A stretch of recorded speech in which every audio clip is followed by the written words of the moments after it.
Le Da Fresh Morning, c'est 104.5 tonnes de bonne humeur. Tous les matins sur Urban FM, la meilleure radio de la capitale. Vous êtes sur les 104.5 Urban FM, la station urbaine, et vous écoutez le Da Fresh Morning. On parle de culture ce matin, Grené Ruth. Oui, on parle de culture ce matin dans la rubrique. Et aujourd'hui, on reçoit Monsieur Ongema pour parler. Là, j'ai bien prononcé, mais parce qu'à chaque fois que je prononce un enfant, tu me dis.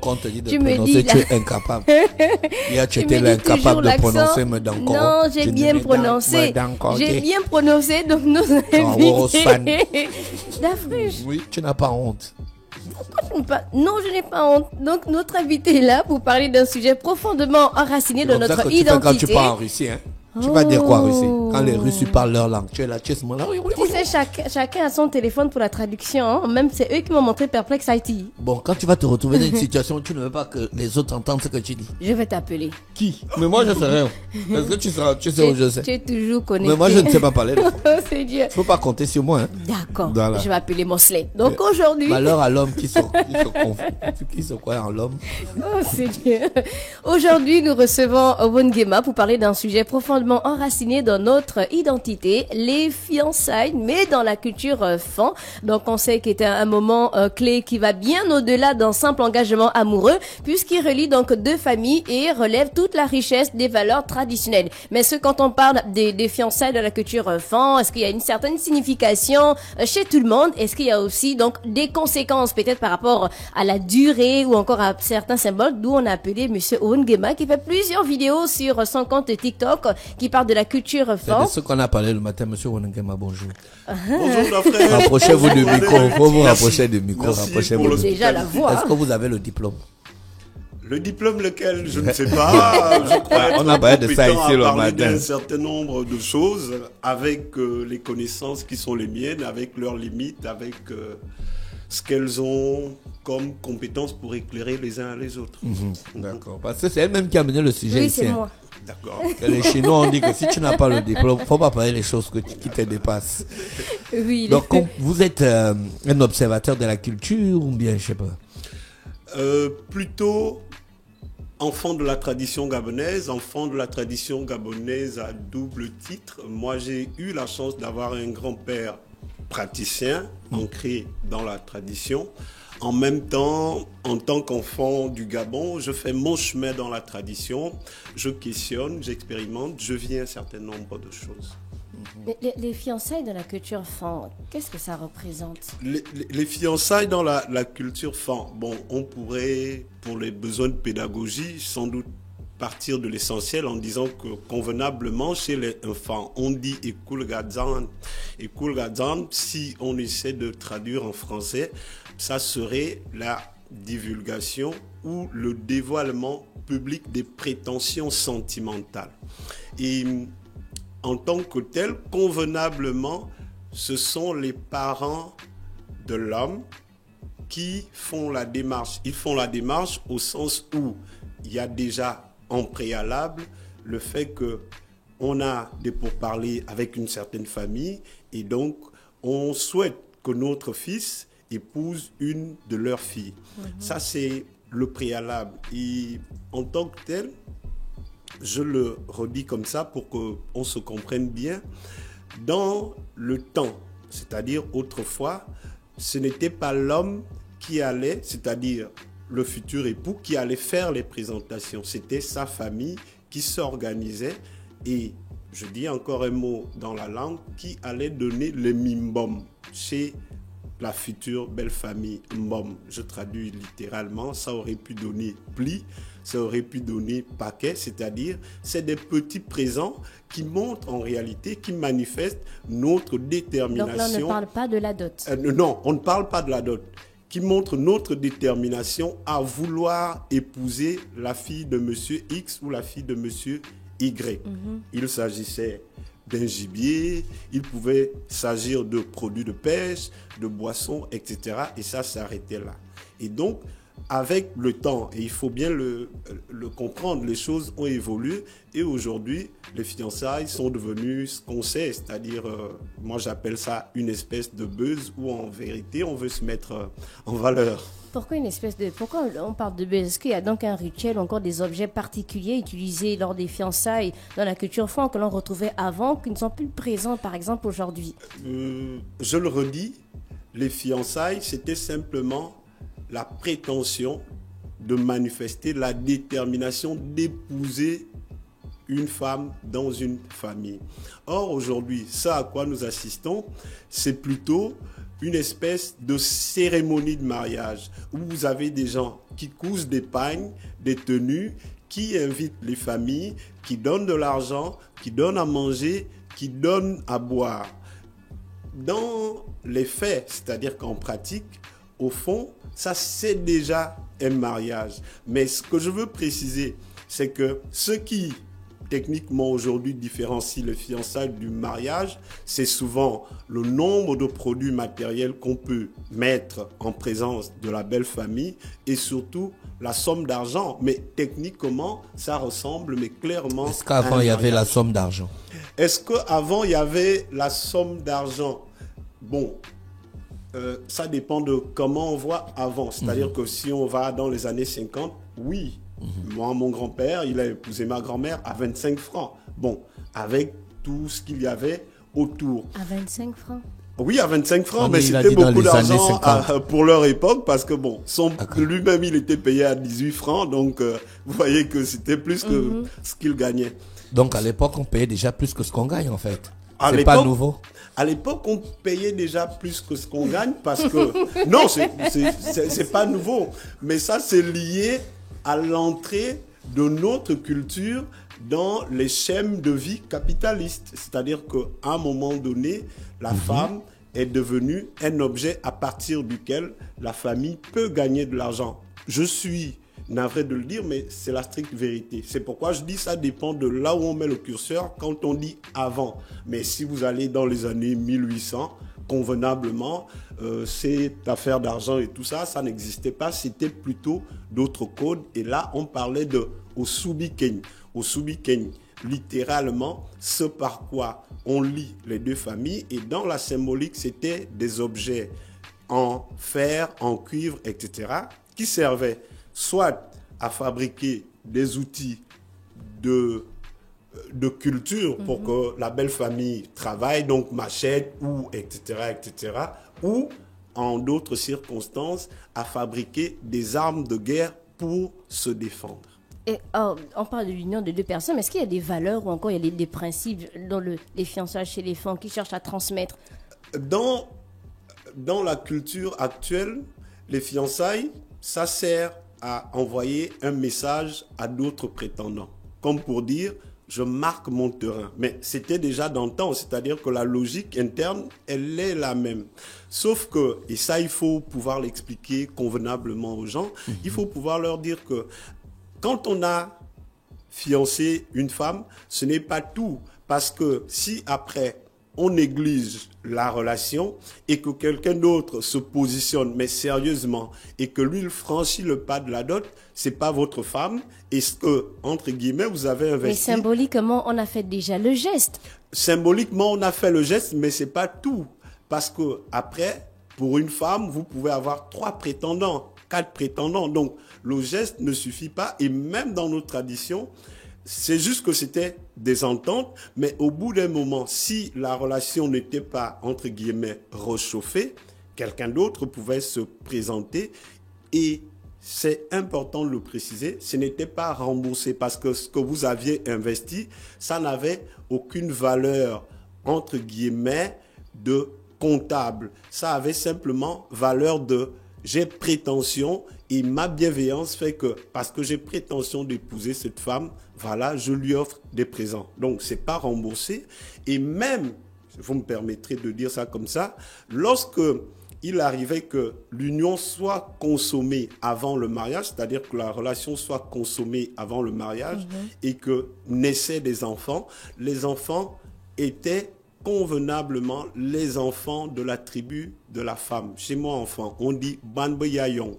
Manioze, Maneadza, c'est-à-dire l'enfant du village. Et en tant que tel, il a le sang de sa mère, il a la tribu de sa mère et ses référents tutélaires, ce sont les frères de sa mère. Il porte le nom de qui? Il porte nécessairement le nom d'un des membres de la famille de sa mère. Malgré les fiançailles? Les fiançailles, mais j'insiste, ne sont pas un mariage. Et qu'on peut même prendre en mariage une femme qui est fiancée, ce n'est pas perçu comme illégal, ce n'est pas perçu comme immoral. Chez les femmes. Chez les femmes, oui, on peut prendre en mariage une femme qui a été fiancée. Parce que, Dafresh, je vous le dis, à partir du moment où, et vous et moi, on a le même référent, au cas c'est-à-dire que tu es allé dire officiellement, manifester ta prétention d'épouser une femme, en réalité, dans la culture fan, la détermination est liée au fait que, à un moment donné, il faut venir concrétiser l'acte. Or, si tu ne concrétises pas l'acte et que les relations se refroidissent entre vous et qu'entre-temps, quelqu'un d'autre s'est positionné à épouser, malheureusement, tu es parfaitement perdant. Et donc, quand tu fais les fiançailles, normal. Tu n'emmènes pas la femme dans ton village. Dès qu'on avait fait les fiançailles, on n'amenait pas la femme dans son village. Donc elle reste là, dans son village. Elle reste dans son village parce que, comme je vous le dis, à une époque autrefois, c'est-à-dire en fonction de là où on met le curseur, ce n'est même pas l'homme qui allait faire les fiançailles, ce sont ses parents qui allaient convenablement voir les parents de la femme en disant « Nous, on manifeste notre dévolu, voilà, on vous amène des présents. » Ça permet de réchauffer la relation. La famille donnait quand même son accord que oui, on accepte votre demande. Bien que naturellement, dès qu'on avait les filles dans la tradition, donc il fallait les envoyer en mariage. La famille pouvait accepter plusieurs fiançailles de la même fille. L'escroquerie a commencé chez les femmes. Non, Dafresh. L'escroquerie a commencé chez les femmes. Est-ce qu'on accepte en même temps? Non, on ne dirait pas ça comme ça. C'est-à-dire que... Oui, mais ça prend c'est que si tu as fait les fiançailles, on est en 2025 et qu'en 2030 ou 35, tu n'as toujours pas fait le grand pas, ça veut dire venir avec tes parents pour la dot. Bon, la dot qui est entre griffes, tu vois, si tu n'as pas fait ce grand pas-là, est-ce qu'une autre personne a le droit de venir voir tes parents? C'est pourquoi je dis, il faut bien remettre les choses dans leur contexte parce que, ce qu'il y a toujours un peu de pervers dans nos analyses, c'est que parfois on analyse les pratiques d'autrefois avec nos yeux modernes et on les comprend avec l'ensemble du bagage cognitif de notre modernité. Non, les ententes étaient telles que c'est des familles qui s'entendaient et donc il y avait devoir plus ou moins de loyauté, d'honnêteté les uns envers les autres. À partir du moment où on était allé manifester la prétention pour un fils d'épouser la fille d'un tel, les accords étaient respectés. Mais là aussi, les délais étaient organisés. Et si à un moment donné, on constatait que soit ils se sont rebiffés, soit ils n'ont pas respecté les délais, naturellement... il y a des délais quand même. Il y a des délais qu'on accordait aux prétendants oui, bien pour sûr, venir... vous ne pouvez pas fiancer... Je dis ça comme ça pour qu'on s'entende tous. La fille de quelqu'un, et puis vous la mettez en pause pendant 10 ans, pendant 5 ans. C'est pas normal. Ça dépend des moyens de tout un chacun. Mais donc, aussi. ne pas faire les fiançailles. Non, ça dépend des moyens. Je suis venue me présenter. Ça veut pas dire que je suis... Mais ça, c'est quelque chose qui est intéressant. Quand tu faisais les fiançailles, la fille reste chez ses parents. Oui, elle ne part pas habiter chez la fille toi. reste chez ses parents parce qu'elle n'est pas encore votre femme. Non, le concubinage, aujourd'hui, est une pratique normale. Et donc, c'est Comment ça, une pratique normale? Oui, c'est-à-dire que... une pratique encadrée par la loi. Non. Ça ne veut pas dire forcément que ça soit normal. Non, je dis ceci. Et il faut qu'on s'entende d'Afresh. C'est-à-dire que dans l'état actuel de notre société, on comprend, et ça ne choque personne, que des gens vivent en concubinage. Voilà, c'est une pratique connue. Voilà, c'est une pratique connue et acceptée. Non, je dis, et à partir du moment où elle est acceptée, d'un point de vue culturel, c'est normal. Je ne parle pas parce que... Oui, d'un point de vue culturel. Il y avait pas Je ça ne pas rentre ça- pas dans les Il n'y jugements. avait pas ça en 1950 comme tu dis là. Il n'y avait pas le concubinage. Oui. Plus que tu me dis bien que dans les fiançailles, la fille restait chez elle. Oui. Voilà. Donc il n'y avait pas le concubinage. Non. Donc c'est par C'est l'effet de la modernité ou bien des choses, qu'on peut le dire comme ça, qu'aujourd'hui, c'est accepté par le plus grand nombre. C'est pourquoi je dis. Mais donc, moi je ne que- considère pas ça comme normal. Bon, vous avez le droit d'avoir vos points de vue, mais moi j'essaie simplement de me débrouiller à expliquer. Mais que se passe-t-il traditionnellement lorsqu'une, on va dire, promesse de fiançailles est rompue? Est-ce qu'on réunit les deux familles comme on a fait au départ Voilà. pour se Si tu as présenter? fiancé une fille et puis tu arrives, elle est partie avec un autre. Qu'est-ce qui se passe? Non, à partir du moment où vous êtes allé faire les Kulgadan, en réalité, oui, C'est comme ça qu'on appelle. c'est comme ça que ça se dit les fiançailles dans la tradition des enfants. Voilà, et Kulgadan, à partir du moment où vous êtes allé faire ça, en réalité, je le redis, il y a un délai convenable qui est arrangé entre Qui est fixé entre qui est les parties. Voilà, entre les parties pour dire, bon, à partir de ce moment, on attendra que soit vous réunissez les moyens, soit que la femme soit désormais apte à consommer le mariage. Vous voyez, c'est selon. D'accord, ok. À partir du moment où ces délais-là sont arrivés à terme et qu'il n'y a pas eu manifestation, vous voyez, la convenance dans la société était telle qu'on savait que en réalité, cette femme, désormais, elle est disposée à recevoir les fiançailles d'un autre. Mais convenablement, D'accord, je on vois. expliquait à Est-ce la que pendant première la période partie... là, tu pouvais faire le bébé? Pardon? Parce que pendant la période là, tu pouvais faire un bébé. C'est pourquoi je dis, s'il arrivait que, donc, le garçon, parce que il est en appétit de la fille et qu'il consomme l'union, dès lors qu'il y a enceinté, oui. voilà, dès lors qu'il y a un bébé, le bébé est convenablement maniayon, maniodze, Oui, donc d'accord, il ok. appartient à la famille de la femme et rien d'autre. Mais est-ce que- Avec le nom tout entier. Avec le nom tout entier. Et maintenant, si un naturellement. homme vient épouser cette femme-là, il part avec le bébé. Si un homme va épouser cette femme et il part avec le bébé, vous comprenez, l'adage est clair. Mana se mana bien, mana ne mana mbal.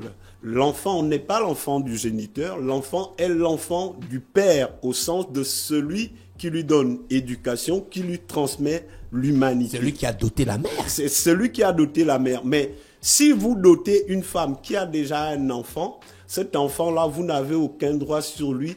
Il a comme référent moral et légal ses oncles, c'est-à-dire les frères de sa mère. Donc il reste au village de Il sa mère. reste au village, à Neumann et Auxerre. Il ne part pas avec l'enfant. Non, il peut aller avec la mère pour des besoins affectifs, pour des besoins d'être éduqué, vous comprenez? Mais dès lors que cet enfant-là devient un homme, Nena Kouamot, à partir du moment où il est un homme, ses référents légaux, moraux, ce sont ses oncles, c'est-à-dire les frères de maman. S'il doit se marier, c'est eux qui s'en occupent. Est-ce que les fiançailles créent une obligation morale? Je suis restée chez mes parents, mais si mon prétendant a par exemple un décès, est-ce que ma famille se doit d'apporter des présents? Non, votre famille n'est pas obligée parce que, et je le redis, ce qu'on donne dans les fiançailles, vous comprenez, n'est pas comptabilisé. Ça fait office de présent de détermination. Et donc, la famille n'est pas obligée. Sauf que, il faut remettre les choses dans le contexte. Comment on se mariait? C'était de village côte à côte, parfois c'était dans le même village. Et donc, il y avait une certaine solidarité naturelle qui faisait que si quelqu'un est éprouvé dans le village, naturellement tout le monde allait. Mais ce n'était pas parce que ma fille était fiancée à X ou Y famille que je devais m'obliger à leur égard. Est-ce que les fiançailles changeaient le statut social de la femme? Est-ce que les fiançailles changeaient le statut social de la femme pendant que elle est, entre guillemets, tenue par les délais? En réalité, elle se doit d'avoir une certaine décence, un certain comportement. Et donc, elle ne peut pas, par exemple, aller consommer ailleurs. C'était mal vu parce que c'est la réputation de la famille qui prenait un coup. Et si elle décède? Et si elle décède, Oui. il y avait... Quelle est la place de l'homme dans ce cas et de sa famille? Mais rien, parce que à partir du Mais rien moment comment? où une Il est femme... venu faire le geste. Oui, Je à suis partir- restée chez mes parents. Mais si je décède. Mais c'est un geste Il ne fait- volontaire, Mais- c'est personnel. René Rude, Non. René Rude, Ah, c'est pas personnel. non, René Rude. Toi, tu as fait Mais ceci. restons focus. Et je vous dis que ce qu'on donne dans le fiançailles, en réalité, c'est simplement un présent de détermination. Ça ne vous engage à aucune obligation. Donc, si la fille décède, par décence morale, ce qu'on faisait, c'est qu'on pouvait chercher dans la famille une autre jeune fille qui était mariable, vous voyez, que l'on présentait au jeune homme. Et si il considérait qu'il pouvait la désirer et qu'elle avait les critères nécessaires pour être une bonne épouse, vous voyez, on relançait l'alliance. Mais j'ouvre la parenthèse, c'est pareil. C'est-à-dire qu'à partir du moment où vos parents étaient allés vous épouser une femme, vous voyez, et que vous ne voulez pas la femme, on ne la renvoyait pas. On pouvait regarder dans la famille, votre cousin, votre neveu, quelqu'un qui d'autre a besoin d'une femme, et s'il était intéressé par la femme, elle devenait légitimement sa femme. C'est-à-dire que c'était une question de décence, c'était une question de convenance. Merci, monsieur Wonongema, qui est avec nous ce matin dans le cadre de la rubrique Culture du mardi avec René Ruth. On parlait donc des fiançailles dans la tradition fan. Merci de nous permettre de parler de nous, de parler de nos objets, de parler de notre culture. Merci. Merci. Le DAF Fresh Morning, c'est 104.5 tonnes de bonne humeur. Tous les matins sur Urban FM, la meilleure radio de la capitale.